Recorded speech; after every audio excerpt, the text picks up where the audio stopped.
Muli ka tayo dito nagbabalik mga kaloko para mag-unbox, mag-review ng isang napakamurang laptop na pwede sa online class ninyo. Isang laptop na napakagaan at pwedeng dalhin kahit saan. Ito nga ang Deer V14S. Pero may nag-iba dahil nga sa gumagamit ito ng processor na Jasper Lake. Pero of course mga kaloko, bago natin simulan ng review nito, ano kaya yung laman ng box na ito? So actually mga kaloko, galing siya sa ganitong box na napakalaki, hindi nakita yung mukha ko. At ito ba yung maganda kay Dire kasi nga nakapack ito ng mabuti. Ito nga yung ginamit na pang-pack sa kanya. Ito, mukhang lobong-lobo talaga ito na kahit i-press natin ng i-press, ayun, maproprotektahan talaga yung pinak dito. Nakabox na nga dito, naipack pa ng ganito. At kapag binuksan natin mga kaloko ang box na ito, ay makikita na natin ito. Iyan, wow! Na syempre mga kaloko, hindi lang yan yung laman ng box na ito dahil sa marami pang accessories. Meron nga itong free na mousepad. Ayan oh, mousepad na free. At meron din ganito, ayan, USB extender para sa makagamit ka dito ng multiple device gamit yung USB mo. Of course, hindi buo dito yung mousepad mo. Kung wala kang mouse, ayan, may mouse din, pambihira oh. Wow, panalo na, may mouse na. At syempre mga kaloko, ito yung maganda dito eh. Dahil meron din siya ditong webcam. Ayan na po no, papakita ko lang sa inyo yung webcam niya. Ayan, wow! May webcam na tayo dito boys. Ayan, magagamit natin ito. Ayan o. Focus! Ayan, nag-focus yung camera ko. Mabuti na lang, for the first time nag-focus ka rin. Joke lang. So ayan yung free niya na camera. Ayan nga po no. So ibabalik natin dito, USB camera ito mga kaloko no. Balik natin doon sa box niya. At of course mga kaloko, dito na rin natin sa box matatagpuan ng ating laptop na ito. Kung mapapansin ninyo mga kaloko no, maayos-ayos dito ang packaging niya, naka-wrap. Ayun, nakasupot pa dito yung laptop. At meron din siya ditong, itong dalawang ito na sponge no, na nagsisilbing protection na rin niya para hindi maalog dito sa loob dito yung laptop. Aba, tapos kung papansinin natin dito, meron din tayo ditong cover para sa ating keyboard dito sa laptop na ito. At of course, meron din tayo ditong manual na pwede nga natin gamitin kung may katanungan tayo dito sa device na ito. At syempre mga kaloko, meron din siya ditong charger para ma-charge mo ang laptop mo pag nalobat. Syempre alam naman natin yung gamit niyan. At syempre the laptop itself. Ayan po no, ayan.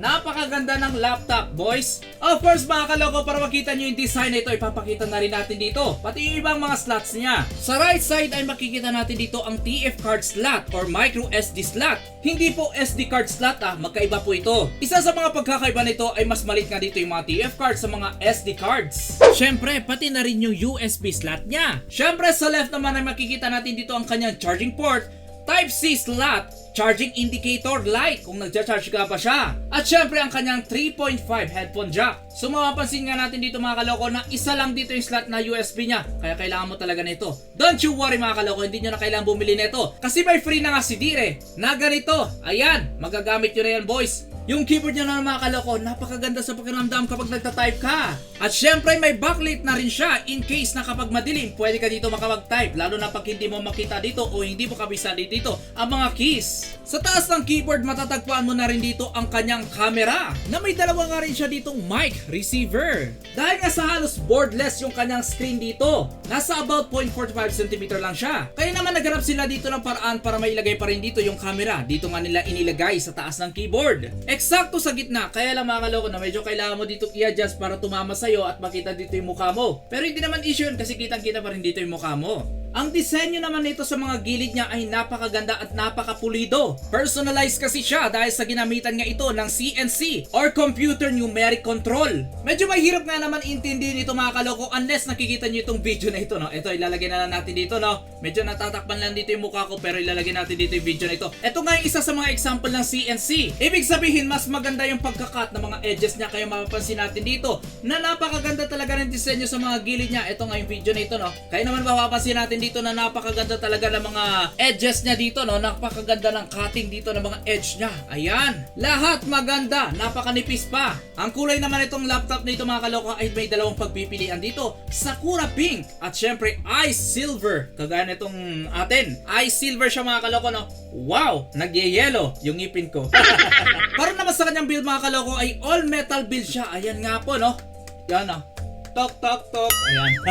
All metal build. Ito yung nagustuhan ko rin dito no. Pag all metal build ka sa mga kaloko, alam natin na mas matibay dito yung case niya. Maiwasan natin dito yung makakita ng mga cracking. Na-experience ka natin banda dito sa mga hinges niya pag ino-open natin yung laptop.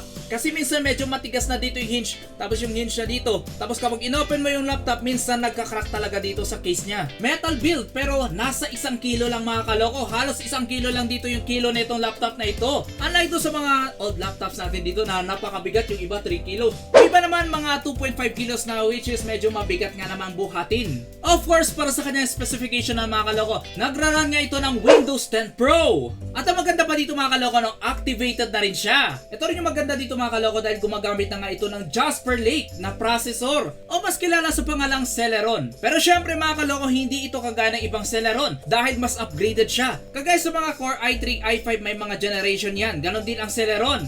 Na itong unit natin ay may 4 cores at 4 threads na umaabot ang kanyang speed hanggang 2.9 GHz na pwede na maganda na rin sa mga budget computer na kagaya nito. Budget laptop na kagaya nito, pwede na yun mga kaloko, mabilis na yun. Ang Jasper Lake ka mga kaloko ay support niya dito ang UHD graphics. Ito nga integrated graphics na inilalagay sa mga laptops na specialized sa mga 10th generation. Pero itong unit natin mga kaloko ay may graphics na Intel HD 500. Itong graphics na ito mga kaloko, kaya niya mag-run dito ng mga basic application, mga basic games. Pwede ka na rin dito manood ng mga 4K videos. Nasubukan nga natin kagaya nitong example natin na ito, no? 4K yan. Nagpa-play tayo dito ng 4K gamit itong Dire. Actually, sinubukan ko rin i-testing dito yung 8K. Pero kaya niya naman, kaso mapapansin na natin dito yung mga frame drops. Pero at least kinaya niya. Ito kasing Intel HD 500 is commonly used para sa mga basic task. Ibig sabihin good lang ito sa mga office use. Pero pwede bang gamitin pang games? Mamaya pag-usapan natin. Ang display naman nito mga kaloka ay may 14 inches. Ito nga ay maganda dito kasi maliit siya pero 14 inches dito yung display niya. Kasi nga almost borderless siya. Na syempre may resolution itong 1920 by 1080. Of course, sa RAM niya naman mga kaloko ay meron itong 12 GB of RAM. Na pwede nga natin i-upgrade dito hanggang 16 GB of RAM. Sa murang halaga may 12 GB of RAM. Yung iba 4 GB lang nilalagay dito. At dito rin ako nagulat mga kaloko dahil sa hindi na hard disk ang ginagamit ito. Kung hindi, SSD na. M.2 na itong unit natin ay merong 128 GB of SSD na pwede natin i-upgrade dito hanggang 1 TB.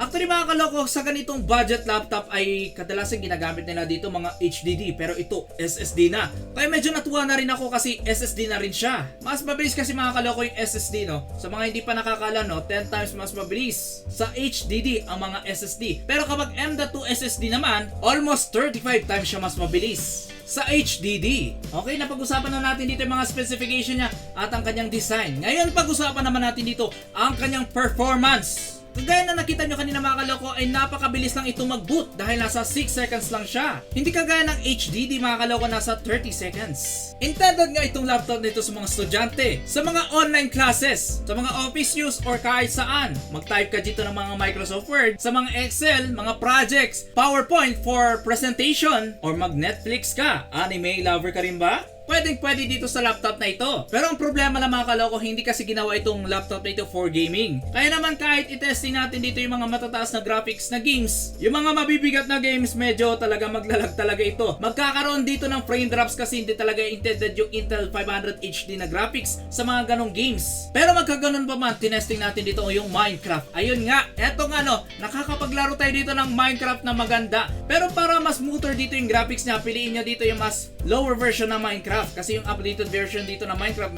meron pa rin frame drops pero hindi naman madalas, pero nalalaro mo pa rin. Actually maganda pa rin, playable pa rin dito ang Minecraft na nilalaro natin mga kaloko, no? Pwede nyo pa rin laruin yan sa laptop na ito. Hindi niya kaya dito yung mga mabibigat na games, pero yung mga gagaan na games okay na okay sa kanya. Pwede ka pa rin maglaro dito. For editing videos naman mga kaloko, actually nagulat ako kasi medyo kinaya niya dito mag-edit ng kaunti. So pwede ka dito siguro mag-edit ng mga 1 minute video, pero kapag medyo mabibigat na dito yung ini-edit mo, mga matataas na memory ng mga videos, hindi niya na kaya, naglalag na talaga, no? Actually, bigla na mag-exit dito yung software. Pero pag mga small videos lang, mga small clip, mga ganun, pwede pang mag-edit dito. Of course, sa kanyang battery naman, dahil meron itong 5,000 mAh, medyo matagal-tagal na rin ito malobat. Sa aking experience, nanood ako ng 2 movie dito, actually season yun eh. Mga 3 hours mahigit.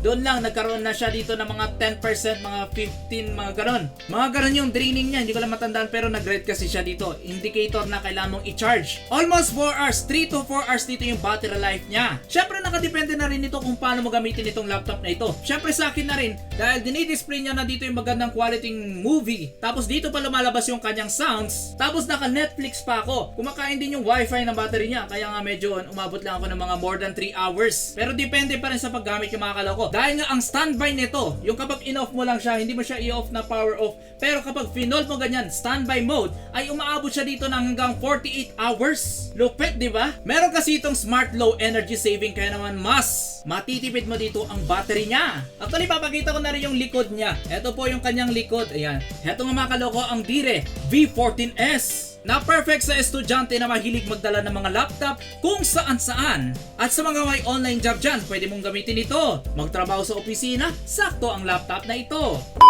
At ayun nga mga kaloko, so dito na nga natin ulit tatapusin ang video na ito. Sana'y nagustuhan niyo ang video na ito mga kaloko at may natutunan na naman kayo.